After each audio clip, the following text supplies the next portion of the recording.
Hello, welcome back. It's time for the third installment of the video tutorial for Honors Pre-Calculus on Chapter 10, Section 3, Numerical Statistics, Part 3. Some of the topics I hope to cover in this video are the mean and when to use it, means from frequency tables, weighted means, variance and standard deviation, finding standard deviation with a calculator, and finding standard deviation with Excel. That is, if it doesn't take too long to cover those topics. In mathematics, many different things are called means. There's a harmonic mean, a geometric mean, and an arithmetic mean, to name three. Within the context of statistics, when we use the word mean, we're referring to the arithmetic mean. It, along with the median, is a measure of the dataset's center. The mean that we're referring to here is what almost everyone calls the average, although, as I've told you, there are several different averages, so we'll refer to it by its proper name, the mean. To calculate the mean of a list of n numbers, you just add up the numbers and divide by n. We've all done that before. We're back talking about Roger Maris again. This time we want to calculate his mean annual home run total for his major league career. Let's bring that data back. If you've been watching these videos for a while, it should almost feel like you've gotten to know this data by heart. Anyway, to add up and calculate the mean, we're just going to add up the numbers 14, 28, 16, up to 5, and then divide by how many total years there were, which is 12. When you do this calculation, you should get 22.92, depending on how many places of accuracy you want. So let's think about how the mean and median compare in a set of data by looking at this example of three different histograms. We're shown three histograms, one that looks pretty much not skewed at all, very symmetric and unimodal. The other two are also unimodal, but the B is skewed to the right and C is skewed to the left. And we're asked to try to look at the histograms, which remember are graphs of the frequencies of data values, and ask which has a median less than its mean, which has a median greater than its mean, and which has a median approximately equal to its mean. Now I'm going to ask you to consider the following three numbers: 10, 11, and 12. Now a moment's consideration will make you realize that the median is 11 and the mean is 11, so they're identical in this case. But now suppose that I change the 12 and make it into a 20. Now, in this case, the median is unaffected by the extreme values in the outliers. The median is still 11. The mean, however, is greater. It's now 41 over 3, which is what, 17? No, 41 over 3. Anyway, it's about 13 or 14. So what happens when I skew the data to the right is that the mean goes right and the median doesn't change. So basically, data that's skewed right, the mean is greater than the median. Data that's skewed left, the mean will be less than the median. Based on that argument, when is the median less than the mean? Well, that's when it's skewed right. That would be B. When is the median greater than the mean? Well, that's when it's skewed left, that'd be C.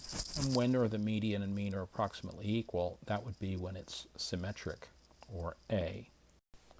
Now we're going to look at an example of finding a weighted mean. Here's that teacher and her quiz grades again. Let's figure out the mean score.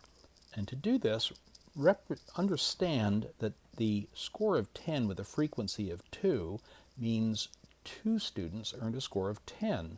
So that contributes 20 points to the total, whereas 8 students had a score of 7. So collectively, they would contribute 56 points to the total. So my numerator is going to be 2 times 10 plus 2 times 9 plus 3 times 8, all the way down to 1 times 0, and my denominator will be just the total number of people who took it, which is the sum of the frequencies. Thus, the formula for computing the mean of a list of numbers is given by, again, in the numerator, you multiply each frequency by each value and add them all up. And in the denominator, you just add up the frequencies. I've also written it in sigma notation. So for the example with the teacher and the quiz scores, this would be our calculation. We would calculate that the mean score on this quiz was a 5.93. Now we'll work an example with what's called a weighted mean.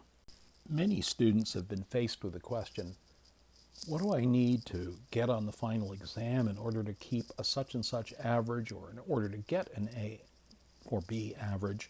Honors Precal students should be pretty good about it. This is an example like that. So Marty's going into the exam with an 88.5. And he wants to get a 90 for the semester. And he knows that the final exam counts 25%, and the 88.5 he has going in counts 75%. What's the minimum score he needs? And first, I'm going to assume that the school will round up at an 89.5. So if I let x be the score he gets on the exam, then I can have the 88.5 times 0.75 and x times 0.25, and I want that to come out to a 0.895, assuming that the school will round up at an 89.5. Here I've shown some steps that you might use, but I want to offer another way to think about this problem, kind of thinking like a seesaw. If there's a 100-pound person and a 300-pound person on a seesaw, the 100-pound person has to be 3 times as far from the fulcrum as the 300-pound person in order for the seesaw to balance.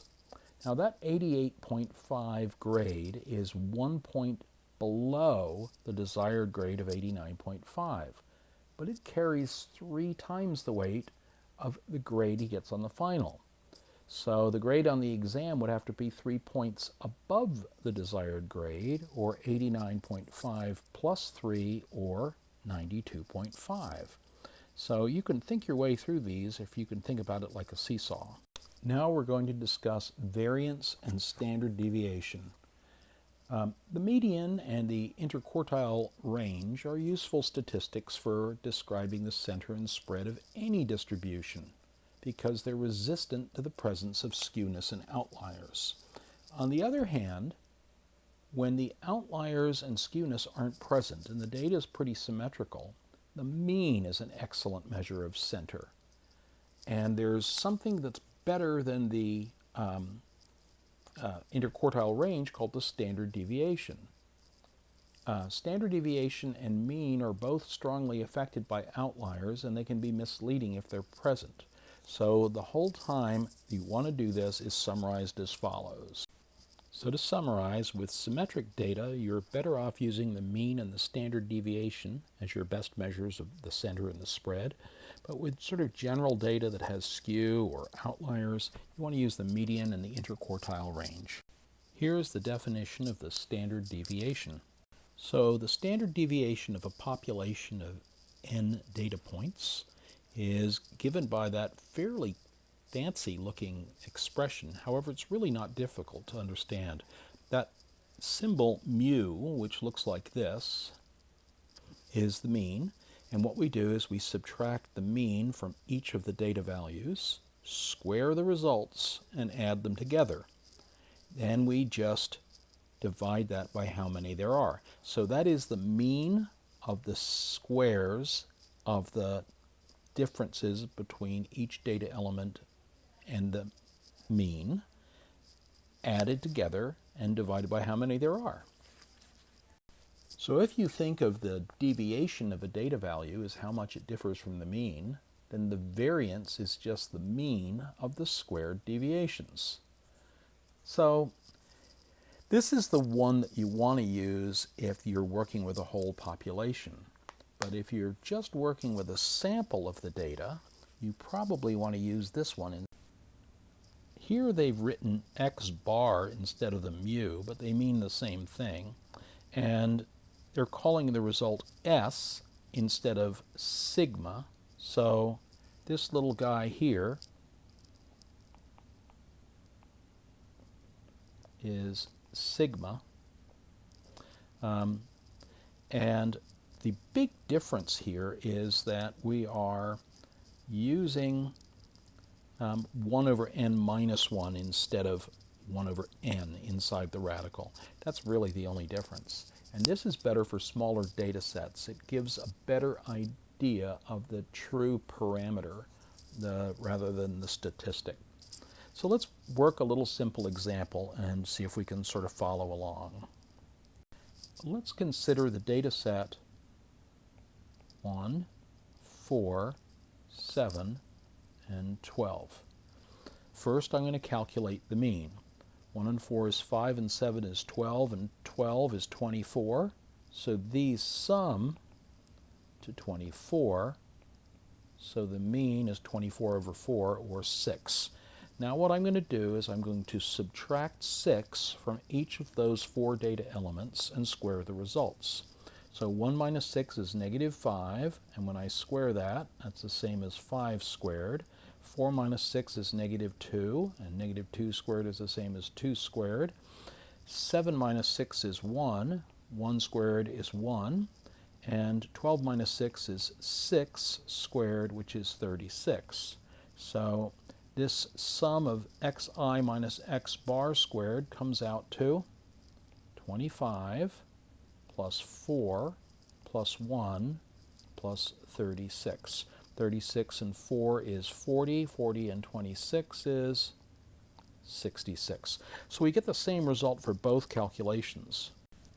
Now, the standard deviation at the top, that's sigma, that would be the square root of the number we just calculated, 66 over n, which is 4, versus s, which is the one the book's going to want you to use in the homework, would be square root of 66 over 3.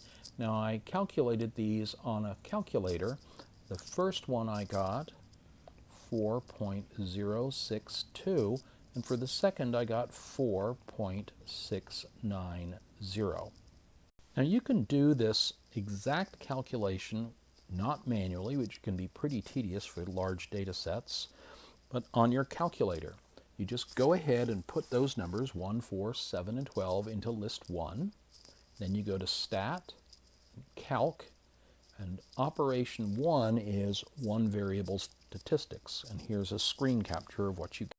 Notice that what we called S, the calculator calls SX.